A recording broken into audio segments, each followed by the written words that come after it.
Hi, welcome back to Homeschool and Grace. This is Christina. In today's video, I wanted to share with you Primary Mathematics 1B. This is Singapore Math, the US edition.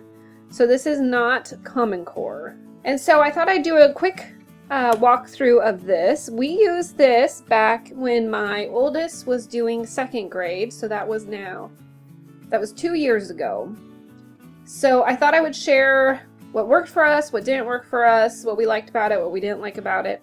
And so yeah, let's dive in. So to start with, we did order this from My Father's World back 2 years ago, so that would have been, back in 2017. And so when you order it with your curriculum, you get this little booklet from them. And this gives you pretty much, this is just your answer key, and it gives you some introduction, and then it gives you which pages in the textbook you'll be working through the workbook, and then answers, and then you'd go to day 2. And then you can put this in your, if you're using this with My Father's World, you would put this in your teacher's manual, what's assigned, and that way you can stay on plan, or on track, I guess, to finish. I think it has you finish mid-year? Yes, so day 60. So you would do this, this is for half the year, so you would do 1B, and then you'd go on to 2A, or if you did 1A, you'd go to 1B. So it's just a half a year program these are. If you get it through them, you get the textbook, and then you get the workbook. I unfortunately don't have the workbook any longer, but I do have some pages from it I'll show as examples once we get to that part. So the textbook is super colorful. So you would see which days you're working on, and then you would go to that day, those pages. So let's say we're on day 1. It says do 6 and 7, so you do this, work through this with them, and then you'd go to your workbook exercise 1. So if I had our workbook, we would do that.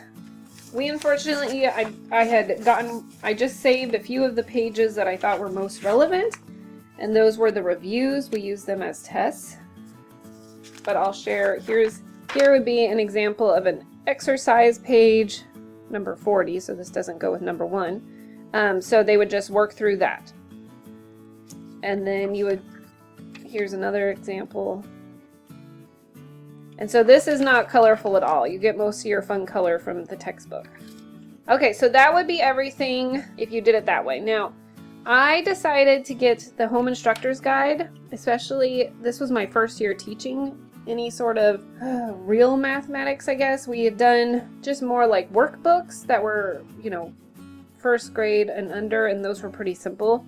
This, I felt like I needed a little more help because I wasn't very good at explaining how to use Singapore Math. So if you use Singapore Math, it's really about a whole picture math. You're teaching them different concepts to one skill set. So let's say you're learning addition. Well, they're going to show you many different ways to add so that you can figure out the best way for your mental math to work. They're very big on mental math. And so here would be an example for that first day again. So you have your teaching activities, so you'll be using manipulatives, what to say, discussions about it. You'd have your student do the tasks.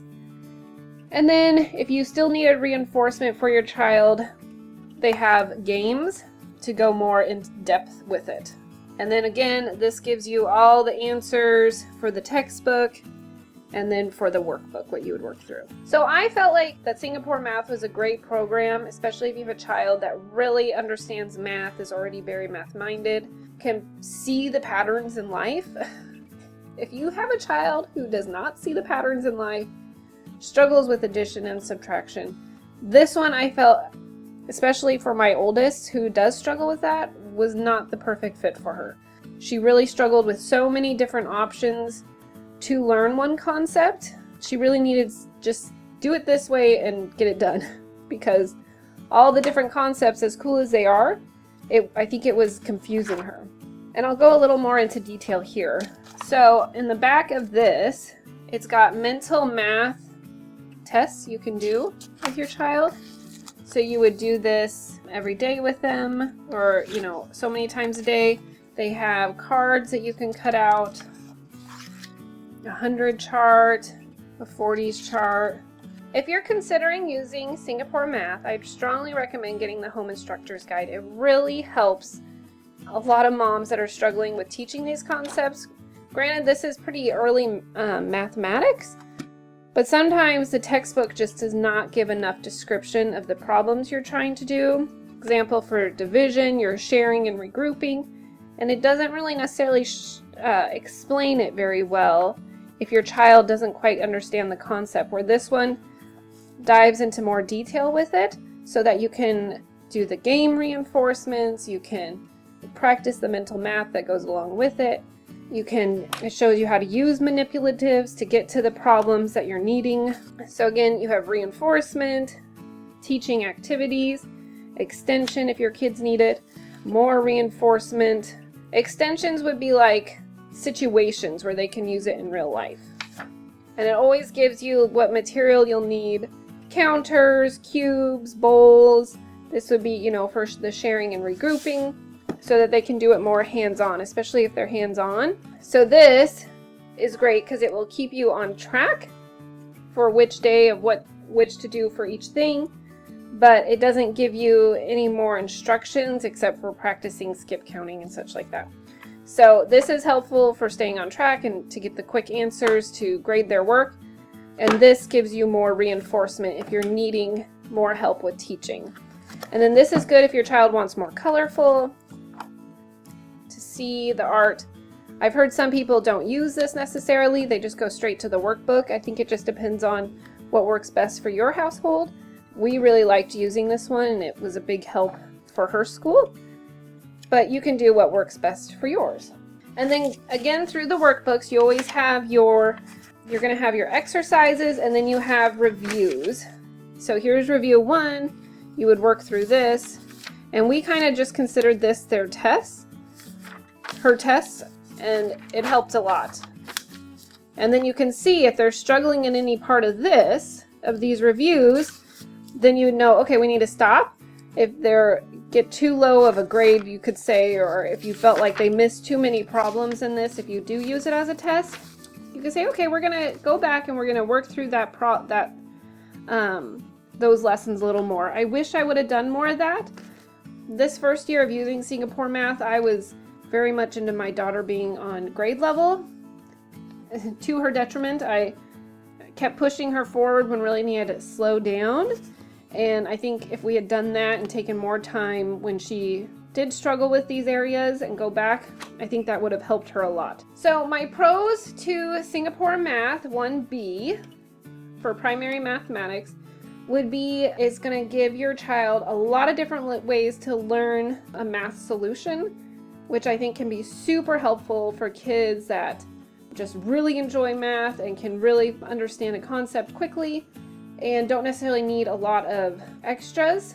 If they do need a lot of extra help, you're going to be spending a lot of time using either the Home Instructor's Guide or looking up ways to use manipulatives in order to help them understand those concepts. So I guess that would be a pro and a con. It's nice that it's a small textbook, and so it's not overwhelmingly big. That's another pro, is that it shouldn't overwhelm your child too much because they'll see it's not this huge workbook. Like other math programs, sometimes the workbooks are so thick it can be overwhelming, but this gives them a smaller picture of how much they're going to be working through. I like that the textbook is super colorful and makes it really fun for the kids to see the pictures and the concepts. I think that is really great. Another pro is this little book because it's going to keep you on track. It's an easy little book to pull out. Or what I did is I had just taken this and I would go through my workbook, my teacher's workbook for My Father's World, and just put in all the days of whatever they're supposed to be working on.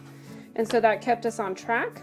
And then for this book, the pro would be that it really helps you if you need to add in any reinforcement. Okay, so the cons for primary mathematics, it's not super great for kids that are visual learners. It can be time consuming if you do need to use the Home Instructor's Guide. Sometimes the ways to get to problems can be very abstract, and so my child struggled with finding the answers. Instead of just having one way to master the program, it was more of this all these different ways to come to one answer. So that was another con for my particular child. Okay, so I hope this was a helpful review of Primary Mathematics 1B. I think it's a great curriculum, and we're actually going to end up using it again next year for one of my daughters. And I'm really excited about that because I think she loves math, and I think she will really thrive doing Singapore math. So if you have any questions about this or any other reviews that you would like to see, let me know in the comments down below, and I hope to see you at the next video. All right, thanks. Bye-bye.